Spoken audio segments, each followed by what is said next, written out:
The morning after the family gathering arrived with the weight of deadly secrets, and Benita Williams knew that by sunset, someone would be dead. She sat at her kitchen table, staring at her phone where Junho had sent a simple message, "My office. 1 hour. Come alone." The casual tone belied the gravity of what she was about to set in motion. In 60 minutes, she would walk into that office and sign a man's death warrant with nothing more than a few carefully chosen words. But as she prepared to leave, Benita realized something that changed everything. She wasn't the same broken, betrayed woman who had stumbled into Junho's web just days ago. The game had taught her its rules, and now she was ready to play it better than anyone expected. If you're ready for the explosive conclusion to this twisted tale of love, betrayal, and revenge, then buckle up because this finale is going to leave you speechless. And trust me, you won't see the ending coming.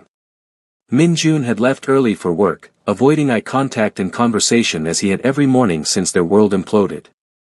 The man who had once filled their apartment with laughter and Korean love songs now moved through their space like a ghost, afraid to speak, afraid to touch her, afraid of what acknowledging their new reality might cost him. Sarah's betrayal had broken his heart, but discovering that his father had claimed his wife had shattered something deeper than love, it had destroyed his sense of self. Benita almost felt sorry for him. Almost. She dressed carefully for the meeting, choosing a white blouse that suggested innocence and a black skirt that hinted at the darkness she was now part of. The communication device Junho had given her was pinned to her collar like a delicate flower, its sophisticated technology hidden behind the facade of simple jewelry. But today, that device would serve a different purpose than Junho intended. What Junho didn't know was that Benita had spent the previous night making phone calls that would change everything. Her first call had been to Detective Kim Jong-soo, the prosecutor whose contact information she had glimpsed on Park Sang-min's phone. That conversation had lasted 3 hours and had resulted in an agreement that would either save her life or end it. Her second call had been even more dangerous. She had contacted the Korean National Intelligence Service, using her American citizenship and her insider knowledge of Junho's organization to offer something that law enforcement agencies across 3 continents had been desperately seeking, a way to bring down one of Asia's most powerful crime syndicates. The drive to his office felt different this time.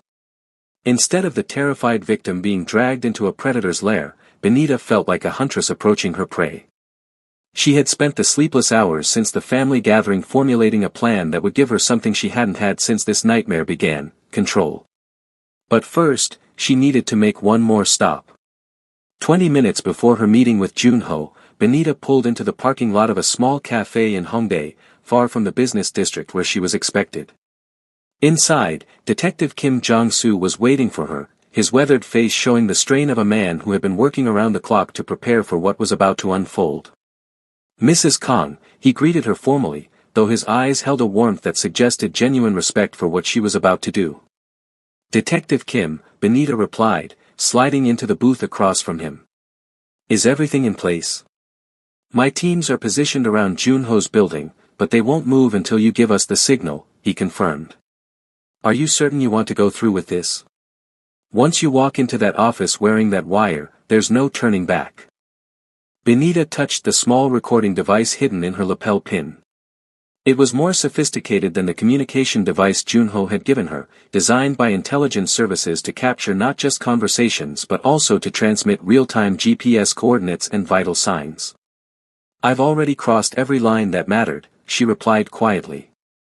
"Now I'm just choosing which side of history I want to be on." Detective Kim studied her face, noting the steel in her voice and the determination in her eyes. "You understand that once this operation begins, we can't guarantee your safety until it's over. Junho is a dangerous man, and if he suspects what you're doing, he won't suspect anything until it's too late," Benita said with confidence that surprised them both. "He thinks he's trained me to be his perfect weapon. He has no idea that I've learned to think for myself. And if something goes wrong, then at least I'll go down fighting instead of living as someone else's puppet." Detective Kim nodded, understanding the kind of courage it took for a civilian to voluntarily walk into such danger. "Your husband doesn't know about this operation." "Min-jun doesn't know anything," Benita replied. "And that's how it needs to stay until this is over." His father may have destroyed his ability to be a good husband, but I won't let him destroy Min-jun's life entirely. As Benita left the cafe and drove toward Junho's building, she reflected on how much she had changed in just a few days. The woman who had discovered her husband's affair and sought comfort in a stranger's arms felt like a different person entirely. That woman had been naive enough to believe in fairy tale endings and simple justice. This woman understood that sometimes you had to create your own justice, even if it meant walking through fire to get it. Junho's building looked the same as always, imposing, secretive, filled with shadows and secrets. But when Benita walked through those doors, she carried herself differently.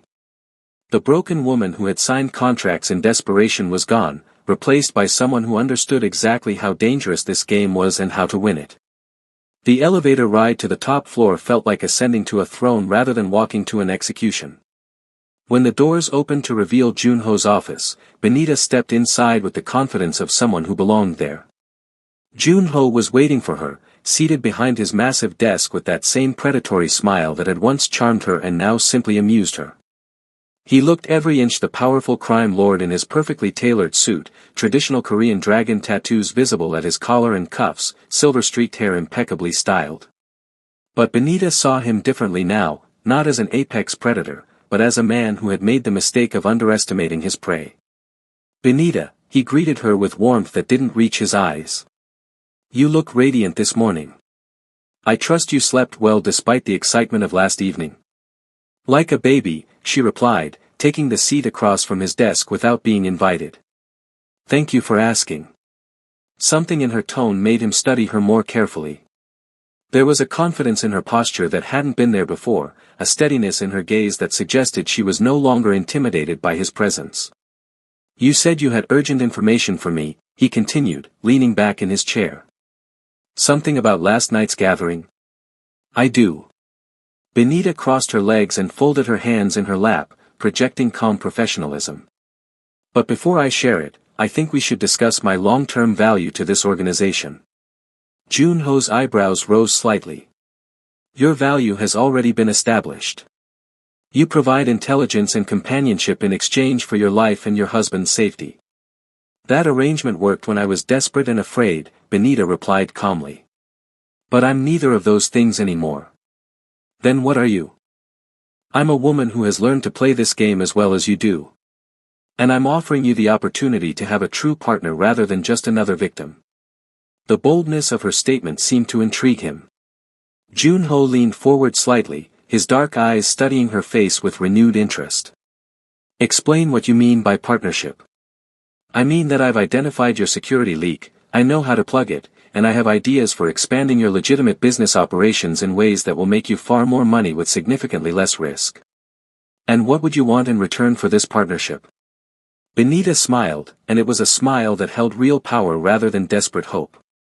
"Equal decision-making authority in all business operations that I'm involved with. A guaranteed percentage of profits from ventures I help develop. And most importantly, the assurance that my involvement in this organization is voluntary rather than coerced." Junho was quiet for a long moment, processing the implications of what she was proposing. "You're asking me to treat you as an equal." "I'm offering to be worthy of being treated as an equal." "And if I refuse?" "Then you'll miss the opportunity to learn who's been feeding information to Detective Kim Jong-soo's organized crime task force." The mention of the specific detective's name made Junho's eyes sharpen with interest and concern. "You know who my traitor is?" "I know who it is, how they're passing information, and when their next scheduled contact with law enforcement is supposed to occur." "Tell me." "First, let's discuss terms." What followed was a negotiation that felt more like a chess match between equals than a conversation between predator and prey. Benita presented her demands with the confidence of someone who held valuable cards, while Junho tested her resolve with challenges and counteroffers that would have intimidated her just days earlier. But as they talked, something unexpected began to happen. The recording device in Benita's lapel captured every word, but it also captured something else, the gradual revelation that Junho was not the untouchable criminal mastermind he pretended to be. His organization was under pressure from multiple law enforcement agencies, his allies were beginning to question his leadership, and his son's very public personal drama had drawn unwanted attention to the family's activities. You're in more trouble than you've admitted, Benita observed after he let slip details about investigations in 3 different countries. Every successful businessman faces challenges, Junho replied, but there was less confidence in his voice than before. These aren't business challenges. These are existential threats to your entire organization. Which is why I need reliable intelligence from people I can trust. People like Park Sang-min. The casual way she dropped the name made Junho go very still. What about Park? He's been feeding information to law enforcement for 8 months, Benita said simply. He's been under investigation for tax evasion, and Detective Kim offered him immunity in exchange for cooperation. The revelation hit Junho like a physical blow. Park was one of his most trusted lieutenants, with access to information that could bring down the entire organization if properly used by law enforcement. You're certain of this? I saw him taking a phone call from Detective Kim at your family gathering. When I approached him on the balcony, he was nervous enough to sweat through his shirt despite the cool evening air. That's not proof. No, but this is. Benita pulled out her phone and played a recording she had made the previous evening. Park's voice filled the office, clearly identifiable as he provided detailed information about shipping schedules and financial transfers to someone he addressed as Detective Kim. The color drained from Junho's face as he listened to his trusted lieutenant systematically betraying every aspect of the organization's operations. When the recording ended, the silence in the office was deafening. How did you get this recording? He asked quietly. I called him and told him I was ready to provide information to law enforcement myself, Benita replied. I said I wanted to meet with his police contact to discuss terms. He was so eager to facilitate that meeting that he didn't think twice about confirming details of his own cooperation. The elegance of her trap seemed to impress Junho despite the devastating nature of what she had revealed. You manipulated him into confessing. I learned from the best. Before Junho could respond, his office door opened without a knock. Park Sang-min entered, looking agitated and speaking rapidly in Korean before he noticed Benita's presence. I'm sorry, sir, I didn't know you had a meeting, he said, switching to English and bowing slightly to Benita. Actually, your timing is perfect, Junho replied, his voice deadly calm. Benita was just sharing some interesting information about recent security concerns. Park's expression shifted slightly, a flicker of nervousness crossing his features. What kind of security concerns? The kind that involve people in our organization having unauthorized conversations with law enforcement, Benita said, watching Park's face carefully. The effect was immediate and dramatic. Park went pale, his hands beginning to shake as he realized that his betrayal had been discovered. He looked between Junho and Benita, seeing his death sentence written in their expressions. Sir, I can explain, he began desperately. I'm sure you can, Junho interrupted. But I don't think explanations will be necessary. What happened next occurred so quickly that Benita barely had time to process it. Junho pressed a button under his desk, and 2 large men entered the office immediately. But instead of restraining Park as Benita expected, they moved toward her. Did you really think I wouldn't figure out what you were doing? Junho asked conversationally. Did you think I wouldn't notice that Park's nervousness coincided perfectly with your sudden transformation from victim to negotiator? Benita's blood turned to ice as she realized that her carefully laid trap had become a trap for her. What are you talking about? I'm talking about the fact that Park has been loyal to me for 15 years, while you've been in my life for less than a week, Junho replied. I'm talking about the sophisticated recording equipment you're wearing and the fact that law enforcement vehicles have been positioning themselves around this building for the past hour. The men grabbed Benita's arms, and she felt her carefully constructed plan crumbling around her. Junho had been playing a game several moves ahead of her, and she had walked directly into his counter-trap. The recording of Park was fabricated, she realized aloud. Very well done, too. Park has some talent for voice acting that I didn't know about. Park, who had been cowering in apparent terror just moments before, straightened up and smiled at Benita with genuine amusement. You really thought you had us figured out. But I saw your phone, Benita protested. Detective Kim's contact information. You saw what we wanted you to see, Junho explained. Park has been feeding Detective Kim information for months, carefully selected information designed to misdirect his investigations and waste his resources on dead ends. The full scope of how thoroughly she had been outmaneuvered was becoming clear. Every move she thought she had made independently had been anticipated and turned against her. The wire you're wearing is transmitting everything to your law enforcement friends, Junho continued. Which means they're about to hear you confess to attempted extortion and conspiracy. I won't confess to anything. You don't have to. The recording equipment you brought into my office without permission, combined with the fabricated evidence you tried to present, will be more than enough to discredit anything you might say about my organization. Benita realized with growing horror that she hadn't just failed to bring down Junho, she had handed him the perfect weapon to destroy her credibility and eliminate her as a threat. What do you want? She asked quietly. I want you to contact your law enforcement friends and tell them that you've reconsidered your cooperation, Junho replied. I want you to explain that you realize you were mistaken about what you thought you saw and heard. And if I refuse? Then Park will provide Detective Kim with evidence that you've been participating in our organization's activities willingly from the beginning. Video evidence of our intimate moments together, recordings of conversations where you discuss business operations, financial records showing payments to you for services rendered. The trap was perfect and inescapable. Either she discredited her own testimony to law enforcement, or Junho would frame her as a willing participant in criminal activities rather than a coerced victim. But as Benita stared into Junho's satisfied expression, she realized something that he had missed in his careful planning. He had assumed that her primary goal was to bring him down through law enforcement channels. He had prepared for betrayal through official channels and legal procedures. He hadn't prepared for personal revenge. You're right, she said suddenly, her demeanor shifting from defiant to defeated. I was in over my head. I don't know how to play these kinds of games. The change in her tone seemed to catch Junho off guard. You're conceding. I'm accepting reality, Benita replied. You're smarter than me, more experienced than me, and better connected than me. I can't win against you using the rules you've spent decades mastering.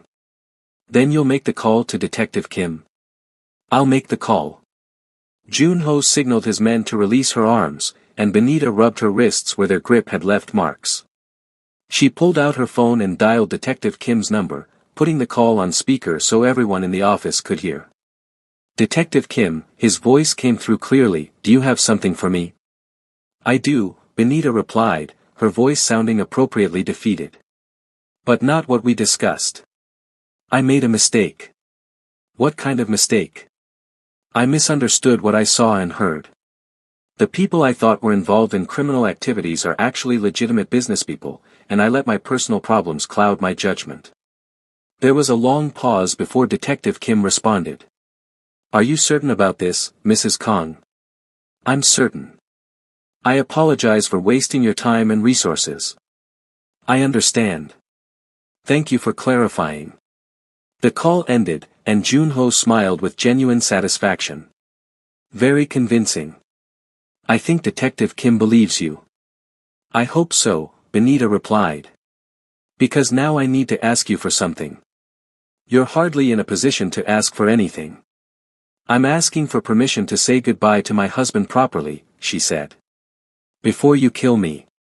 The blunt acknowledgement of what everyone in the room knew was going to happen seemed to surprise Junho. You think I'm going to kill you? I know too much to live, and I've proven that I can't be trusted to stay loyal under pressure, Benita replied matter-of-factly. Killing me is the logical choice. And you want to see Min Jun before that happens? I want to explain to him why I tried to destroy his father, and I want to apologize for the pain my choices are going to cause him. Junho considered this request for a long moment. Very well. Park, call my son and tell him to come to the office immediately. Tell him it's urgent family business. As Park made the call, Benita sat quietly in her chair, appearing to accept her fate with resigned dignity. But inside her mind, she was counting minutes and calculating odds. Her conversation with Detective Kim had included code words that sounded like innocent phrases but actually conveyed specific instructions. When she had said, I misunderstood what I saw and heard, she was confirming that Junho had discovered her wire and was forcing her to make the call. When she had mentioned legitimate businesspeople, she was indicating that there were multiple targets in the office. And when she had apologized for wasting time and resources, she was requesting immediate tactical intervention. Detective Kim's response, "I understand," confirmed that her coded message had been received and that action was being taken. But none of that mattered if the timing wasn't perfect. Benita needed to keep everyone in the office until law enforcement could move into position, which meant keeping Junho talking and preventing him from realizing that her surrender was as carefully orchestrated as her initial trap had been. "Can I ask you something?" she said to Junho. "You can ask. Was any of it real? The way you looked at me that first night, the way you touched me, the connection I thought we had?" Junho's expression softened slightly, and for a moment, she glimpsed the man she had fallen for in that hotel bar. "Some things are more complex than they appear." "That's not an answer. It's the only answer I can give you. Because admitting that you felt something real would make it harder to kill me? Because admitting that I felt something real would make me weak, and weak men don't survive in this business." The honest admission hung between them, more intimate than anything they had shared in his penthouse. In that moment, Benita understood that Junho was as much a prisoner of his circumstances as she had been, trapped by a world that demanded he sacrifice every human connection for the sake of power and survival. 20 minutes later, Min Jun arrived at the office looking worried and confused. The sight of his wife sitting calmly across from his father's desk while Park stood guard nearby immediately told him that something was very wrong. "What's going on?" he asked, his voice tight with anxiety.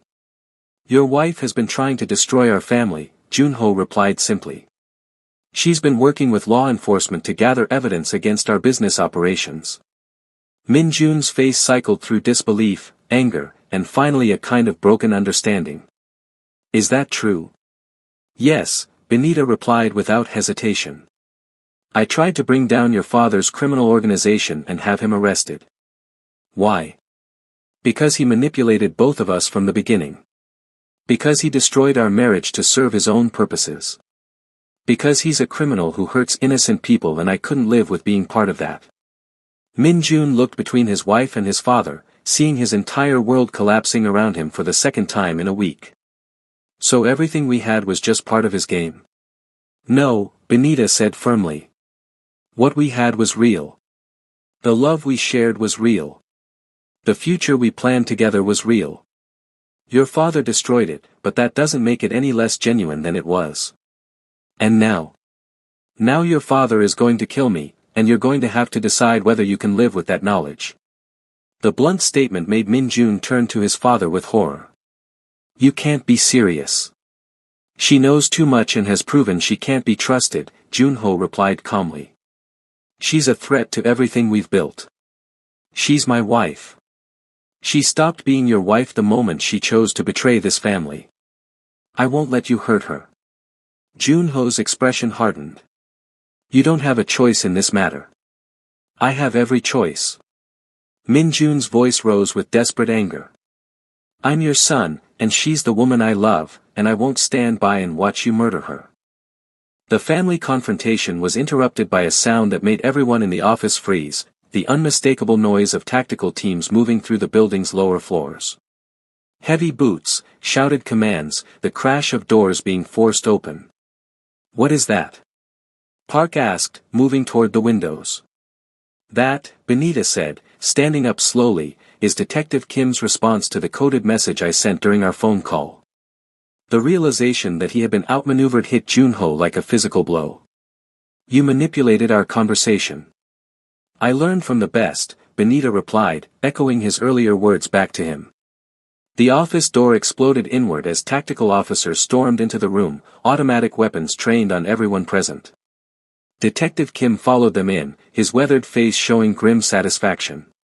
"Kang Junho, you are under arrest for organized crime activities, money laundering, conspiracy, and kidnapping," he announced formally. "Park Sang-min, you are under arrest as an accessory to these crimes." As the officers moved to handcuff Junho and Park, the crime boss looked at Benita with something that might have been respect. "You played the game better than I expected," he said quietly. "I had excellent teachers," she replied. You taught me that survival requires being smarter and more ruthless than everyone around you. And what did you learn? That sometimes the best way to be ruthless is to tell the truth. If you're as amazed by this incredible turnaround as I am, make sure to hit that subscribe button and ring the notification bell. This story shows that even when you think you're completely outplayed, there's always another move if you're creative enough to find it. As the tactical team secured the office and began processing the crime scene, Detective Kim approached Benita with professional concern. "Are you injured, Mrs. Kong?" "Physically, no," she replied. "Psychologically, that remains to be seen. We'll need you to come to the station for a full debriefing, but I want you to know that your cooperation has been invaluable. The evidence we've gathered today will help us dismantle one of the most dangerous criminal organizations in Seoul." "What happens to Min Jun?" Benita asked, looking at her husband who was being questioned by another officer. "That depends on what our investigation reveals about his involvement in his father's activities," Detective Kim replied. "But based on what we've observed today, it appears he was as much a victim of manipulation as you were." As they prepared to leave the office, Junho called out to Benita one final time. "This isn't over," he said, his voice carrying the weight of a promise rather than a threat. "Yes, it is," Benita replied without turning around. "You just haven't realized it yet." The next several hours passed in a blur of police interviews, legal consultations, and media attention that Benita hadn't anticipated. News of the arrest of one of Seoul's most powerful crime bosses spread quickly, and her role as the inside witness who had brought him down made her the center of a story that captivated the entire country. But as she sat in a secure conference room at police headquarters, going over her testimony for what felt like the 100th time, Benita realized that the legal consequences for Junho and his organization were only part of the justice she sought. The real transformation had been personal, the journey from victim to survivor to someone who could stand up to power and win. "Mrs. Kong," Detective Kim said, entering the conference room with a stack of documents. "We've completed our preliminary review of the evidence, and I wanted to give you an update on the charges we'll be filing." "What are we looking at?" "For Junho, we're looking at multiple life sentences without the possibility of parole. The recordings you provided, combined with the financial evidence we seized from his office, give us ironclad cases for organized crime leadership, money laundering, conspiracy, kidnapping, and about 12 other felonies." "And Park?" 20 to 30 years, depending on how much he cooperates with ongoing investigations into other criminal organizations." "What about the international connections you mentioned?" Detective Kim's expression grew more serious. "That's where things get complicated. Junho's organization had connections to crime families in Japan, China, Russia, and the United States. Your evidence is going to help law enforcement agencies in multiple countries build cases against some very dangerous people. Which means that you're going to need protection for the foreseeable future. These people don't forget, and they don't forgive." The reality of what she had set in motion was beginning to sink in. By bringing down Junho, she had potentially made enemies of criminal organizations around the world. The victory was complete, but the consequences would last for years. "There is some good news," Detective Kim continued. "The Korean government has a witness protection program for cases exactly like this. You would receive a new identity, relocation assistance, and ongoing security support." "What about Min Jun?" "He would be included in the program if he chooses to participate. Our investigation has confirmed that he was not involved in his father's criminal activities. The offer of witness protection was both a lifeline and another kind of prison. Safety, but at the cost of giving up everything she had built in Seoul. A new identity, but the loss of the woman she had finally become. Can I think about it?" "Of course. But I would encourage you not to take too long. Word of your cooperation is already spreading, and that makes you a target." That evening, Benita sat in a secure hotel room provided by law enforcement, staring out at the Seoul skyline that had become the backdrop for her complete transformation. The city that had welcomed her as Min Jun's naive American wife now knew her as the woman who had brought down one of its most powerful criminals. A knock at her door interrupted her thoughts. After checking with the security detail posted outside, she opened it to find Min Jun standing in the hallway, looking exhausted and older than his years. "Can we talk, he asked quietly. Benita let him in, and they sat across from each other in the small hotel sitting area like strangers trying to remember how they had once been intimate. I've been thinking about everything that's happened, Min-jun began slowly. And I need to tell you something. What? I'm proud of you. The simple statement caught Benita completely off guard. You're proud of me for destroying your family? I'm proud of you for refusing to let yourself be destroyed by my family, he corrected. I'm proud of you for being braver than I ever was. I'm proud of you for fighting back when I was too weak to protect either of us. Min-jun. I know our marriage is over, he continued. I know I lost the right to call myself your husband when I let Sarah and my father manipulate me. But I want you to know that watching you take control of your life and fight for what's right has been the most inspiring thing I've ever witnessed. What are you going to do now? I'm going to testify against my father in every trial they want me to, Min-jun replied with more strength in his voice than she had heard in months.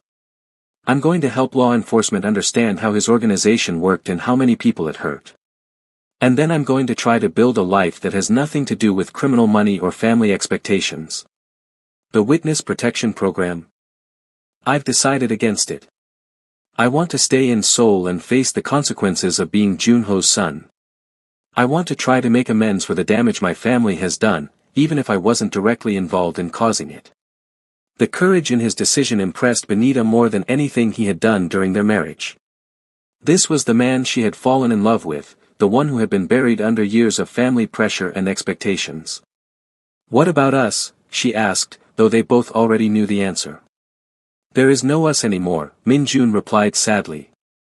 Too much has been broken, and too much has changed. You've become someone stronger than you were, and I need to become someone better than I was. Do you think we could ever be friends? I hope so. Someday. When enough time has passed that we can remember the love we shared without all the pain that came after it. They talked for another hour, working through the practical details of ending their marriage and planning their separate futures. When Min-jun finally left, Benita felt a sense of closure that she hadn't expected. Their love story had ended, but it had ended with honesty and mutual respect rather than bitterness and blame. 3 weeks later, Benita made her decision about witness protection. She turned it down. I'm not running anymore, she told Detective Kim when she informed him of her choice. I've spent enough time letting other people's choices control my life. Mrs. Kong, I have to advise you that this decision carries significant risks. Junho's associates haven't forgotten what you did to him. I understand the risks. But I also understand something else. I didn't survive everything I've been through just to spend the rest of my life hiding from the consequences of doing the right thing. Instead of disappearing into witness protection, Benita chose a different path. She used the reward money provided by multiple law enforcement agencies for her cooperation to start a consulting firm that specialized in helping businesses identify and eliminate corruption within their organizations. Her first-hand experience with criminal manipulation made her uniquely qualified to spot the warning signs that others might miss. The work was dangerous. Corporate corruption often had ties to organized crime, but it was also deeply fulfilling. For every business she helped clean up, she potentially prevented countless innocent people from becoming victims of the kind of manipulation she had experienced. 6 months after Junho's arrest, Benita was invited to speak at an international conference on organized crime prevention. Standing before an audience of law enforcement officials, business leaders, and victim advocates from around the world, she told her story with a clarity and strength that inspired everyone who heard it. I want to be clear about something, she said during her keynote address. I am not a hero. I didn't set out to bring down a criminal organization or become a symbol of resistance against corruption. I was simply a woman who refused to let the worst experience of her life define the rest of her future. The audience was completely silent, hanging on every word. The people who tried to use me made a critical mistake, she continued. They assumed that breaking me would make me easier to control. But sometimes, when you break someone completely, you don't get a more compliant victim. Sometimes you get someone who has nothing left to lose and therefore nothing to fear. The standing ovation that followed lasted for 5 minutes, but what mattered more to Benita were the conversations that came afterward. Dozens of people approached her with their own stories of manipulation and corruption, seeking advice on how to fight back against systems designed to keep them powerless. One of those conversations changed her life in ways she never expected. "Ms. Williams?" A voice called her name as she was leaving the conference center. She turned to find a man in his early 30s approaching her with a warm smile. He was handsome in a quiet way, with kind eyes and a kind of confidence that came from genuine achievement rather than borrowed power. "I'm David Park," he said, extending his hand. "I'm a journalist with the Wall Street Journal. I've been covering your story for the past 6 months, and I was hoping I might be able to buy you coffee and ask you a few questions." "What kind of questions?" "The kind that focus on what you've built since bringing down Junho's organization rather than just what you survived." The distinction intrigued Benita. Most of the media coverage had focused on the drama of her story, the betrayal, the revenge, the dangerous game she had played with a crime boss. But David seemed more interested in what she had done with the freedom that victory had brought her. "I specialize in stories about business transformation and social justice," David continued as they walked toward a nearby cafe. "Your case is fascinating because it represents both personal transformation and systemic change." "How so?" "You didn't just escape from a bad situation, you turned that experience into a tool for helping other people avoid similar situations. That's not revenge or even justice in the traditional sense. That's rehabilitation on a societal level." As they talked over coffee, Benita discovered that David was intelligent, thoughtful, and completely untainted by the world of manipulation and betrayal that had consumed her life for the past year. He asked insightful questions about her business strategies, showed genuine interest in her plans for international expansion, and made her laugh with stories about his experiences covering corporate scandals around the world. "Can I ask you something personal?" David said as their conversation wound down. "You can ask. Do you ever regret the path you chose? Fighting back instead of just walking away?" Benita considered the question seriously. "I regret that other people's choices put me in a position where I had to make that choice at all. I regret the pain that innocent people suffered because of decisions I made. But I don't regret choosing to fight rather than surrender. Even knowing the costs. Especially knowing the costs. Because the alternative would have been living the rest of my life as someone else's victim, and I discovered that I'm much better at being my own person than I ever was at being someone else's puppet." Their conversation marked the beginning of a relationship that developed slowly and carefully, built on mutual respect and genuine affection rather than manipulation or desperation. David knew everything about Benita's past and loved her not despite the strength she had shown in overcoming it, but because of it. A year later, Benita stood in the same courthouse where Junho had been sentenced to multiple life terms in prison. But this time, she wasn't there as a witness or victim. She was there as an expert consultant, helping prosecutors understand the financial structures that enabled international organized crime. The case she was working on involved a human trafficking ring that operated across 5 countries, using legitimate businesses as fronts for moving victims and laundering money. The work was emotionally difficult, but Benita found deep satisfaction in using her hard-won expertise to help law enforcement protect vulnerable people. Mrs. Williams, the lead prosecutor, approached her during a break in the proceedings. "I wanted to thank you again for your assistance with this case. Your insights into how these organizations operate have been invaluable. I'm glad I could help. There's something else I wanted to discuss with you. We've received inquiries from law enforcement agencies in Japan, Australia, and the European Union. They're all working cases with connections to the organization you helped bring down, and they could benefit from your consulting services. International work. Very international. And very well compensated. Are you interested?" Benita thought about the offer as she left the courthouse that evening. International consulting work would mean extensive travel, challenging cases, and the opportunity to make a difference on a global scale. It would also mean leaving Seoul, the city that had become her home in ways she had never expected. But as she walked through the streets of Hongdae, past the bar where she had first met Junho, Benita realized that she was ready for the next chapter of her story. Seoul had been the place where she had lost everything and then found herself, but it was no longer the place where she needed to stay to prove her strength. That evening, she called David with her decision. "How do you feel about a lot more international travel?" she asked him. Are you asking me to quit my job and follow you around the world while you fight crime? I'm asking if you'd be interested in collaborating on a book about international corruption while I work on cases that could provide incredible source material. You want to write a book together? I want to build a life together, Benita replied. One that involves using our skills to make the world a little bit better while we explore it together. The proposal, both professional and personal, led to conversations that lasted late into the night and planning sessions that stretched across weeks. By the time Benita accepted the international consulting position, she and David had outlined not just a book project, but a partnership that would combine her expertise in corruption detection with his skills in investigative journalism.